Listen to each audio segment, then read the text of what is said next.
அதிமுக பாஜக கூட்டணியில் நாள்தோறும் வெடித்து சிதறும் ஈகோ யுத்தம்.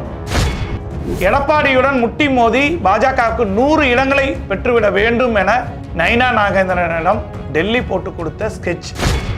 நயினாரை வைத்து தேவர் வாக்குகளை வளைத்து விடலாம் என எடப்பாடி போடும் கணக்கு ஜெயிக்குமா? இந்த கூட்டணி இயற்கையான கூட்டணியா அல்லது மிரட்டப்பட்டு வழிக்கு கொண்டு வரப்பட்ட கூட்டணியா? அதிமுக தலைமையிலான கூட்டணி கட்சிகள் ஒருபுறமும் பாஜக தலைமையிலான கூட்டணி கட்சிகள் ஒருபுறமும் பேசிக் கொண்டிருப்பது தமிழக அரசியல் களத்தில் என்னென்ன மாதிரியான அரசியல் நடவடிக்கைகள் நடக்கும், இது அதிமுகவுக்கு சாதகமாக இருக்குமா அல்லது அதிமுகவை மிரட்டி பாஜக தலைமை சாதிக்க போகிறதா என்பது குறித்து யார் யாருக்கு அதிமுக கூட்டணியில் எவ்வளவு சீட்டுகள் என்பத விவரங்களை முழுவதும் பார்க்கலாம். பாருங்கள். கருப்பை புற்றுநோய் குறித்த சந்தேகங்களுக்கான தங்கம் ஹோப்பை இலவசமாய் அணுகுங்கள். நாமக்கல்ல திருச்செங்கோடு மெயின் ரோட் எர்ணாபுரத்துல இருக்கிற ஸ்பைரோ பிரைம் பப்ளிக் ஸ்கூல்ல +2 போர்டு எக்ஸாம்ஸோட சேர்த்து நீட் அண்ட் JEE கோச்சிங்கும் கொடுத்துட்டு இருக்காங்க.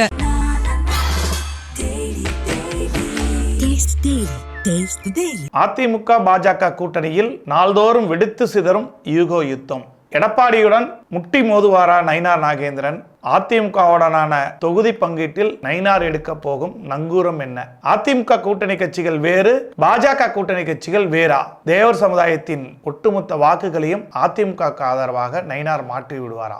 இது அதிமுக தொண்டர்கள் மட்டுமல்ல, பாஜக தொண்டர்கள் மட்டுமல்ல, தமிழக அரசியல் களத்தில் ஒலித்துக் கொண்டிருக்கக்கூடிய கேள்விக்கணைகள். இருவரும் கூட்டணி போட்டுவிட்டனர் என்று அமித்ஷா கூறுகிறார். பொம்மை போல் எடப்பாடி அமர்ந்து விட்டு வருகிறார். கூட்டணி ஆட்சி என்று அமித்ஷா கூறுகிறார்.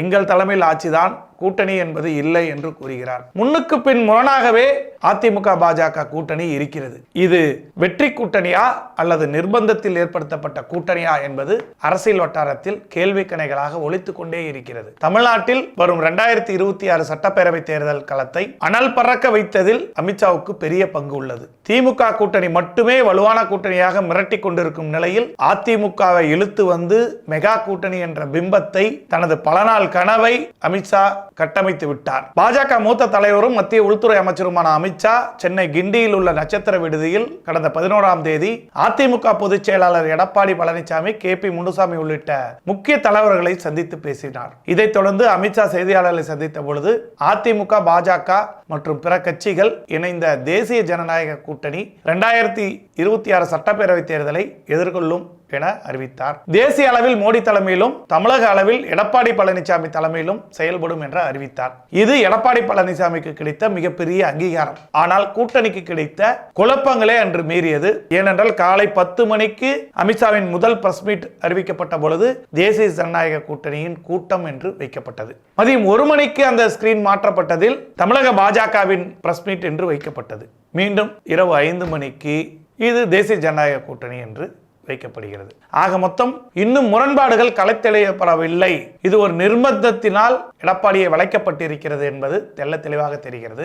இந்த கூட்டணி முடிவாவதற்கு ஒரு நாளைக்கு முன்பாக பாஜக கூட்டணியில் இணைந்து விடக்கூடாது அன்புமணி என்பதற்காக பாமகவில் உட்கட்சி கலவரமும் நடந்தது. டாக்டர் ராமதாஸுக்கும் அன்புமணிக்கும் இதுவரை போர்க்களமாக இருக்கிறது. இதற்கும் காரணம் அமித்ஷாவின் சென்னை வருகைதான். அது மட்டும் இல்லாமல் அன்றைய கூட்டத்தில் வருகிற சட்டப்பேரவை தேர்தலில் தேசிய ஜனநாயக கூட்டணியின் கூட்டணி ஆட்சிதான் தமிழகத்தில் அமையும் என அமித்ஷா திட்டவட்டமாக கூறினார். அதிமுகவின் உட்கட்சி விவகாரங்களில் நாங்கள் தலையிடப் போவதில்லை என்று அமித்ஷா கூறியதால் எடப்பாடி பழனிசாமிக்கு சற்று ஆறுதலாக இருந்தது. ஆனால் நேற்று டிடிவிக்கு எதிராக அதிமுக சார்பில் போட்டப்பட்ட வழக்கு, அது எடப்பாடி டிடிவி மீது தொடுக்கப்பட்ட வழக்கிலிருந்து வாபஸ் வாங்கியது டிடிவிக்கு ஆதரவாக நடந்து முடிந்திருக்கிறது. அதனால் பத்திரிகையாளரிடம் சொல்வது ஒன்றும், பின்னணியில் எடப்பாடியை கையாளுவது ஒன்றுமாக பாஜக மேலிடம் இருக்கிறது என்பதை நமக்கு தெரிகிறது. அது மட்டும் இல்லாமல் அதிமுக பாஜக கூட்டணிக்கு எடப்பாடி தெரிவித்த முக்கிய நிபந்தனைகள் 3.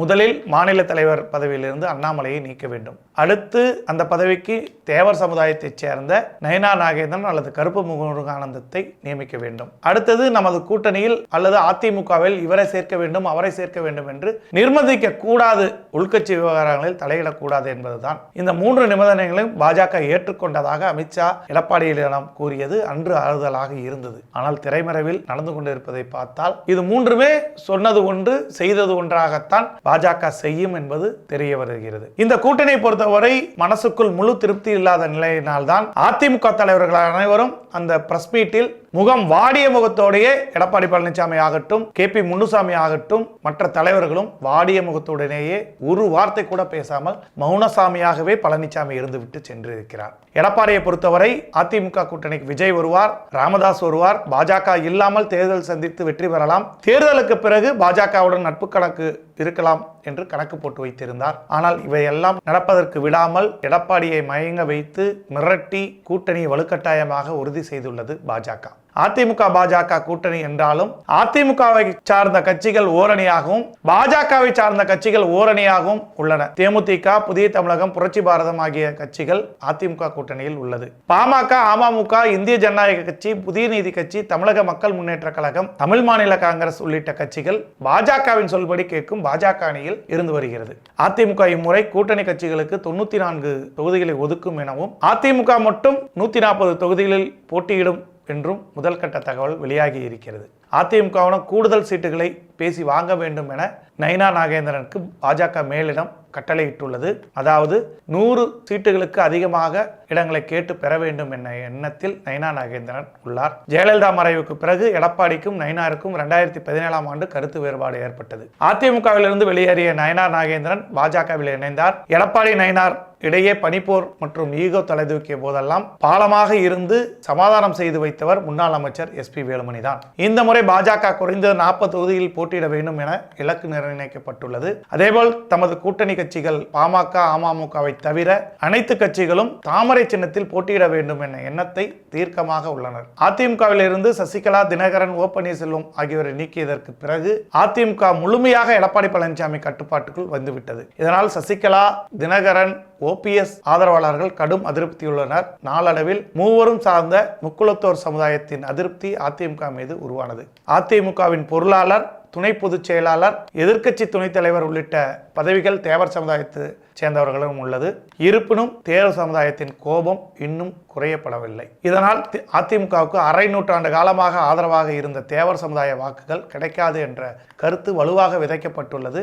இந்த சூழலில்தான் தேவர் சமுதாயத்தைச் சேர்ந்த நயினார் நாகேந்திரனை தமிழக பாஜக தலைவராக நியமித்ததால் தேவர் சமுதாயத்தின் மதிப்பையும் ஆதரவையும் பெறலாம் என எடப்பாடி பழனிசாமியும் பாஜக தலைமையும் நினைக்கிறது.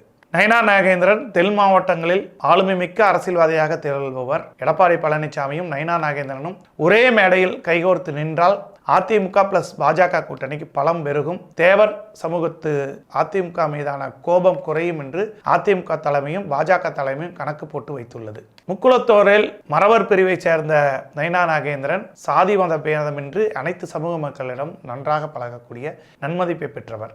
ஆனால் அதிமுக பாஜக கூட்டணிக்கு தேவர் சமூக வாக்குகள் ஆதரவாக கிடைக்குமா என்பது கேள்விக்குறியாகவே உள்ளது. கருப்பை புற்றுநோய் குறித்த சந்தேகங்களுக்கான தங்கம் ஹோப்பை இலவசமாய் அணுகுங்கள்.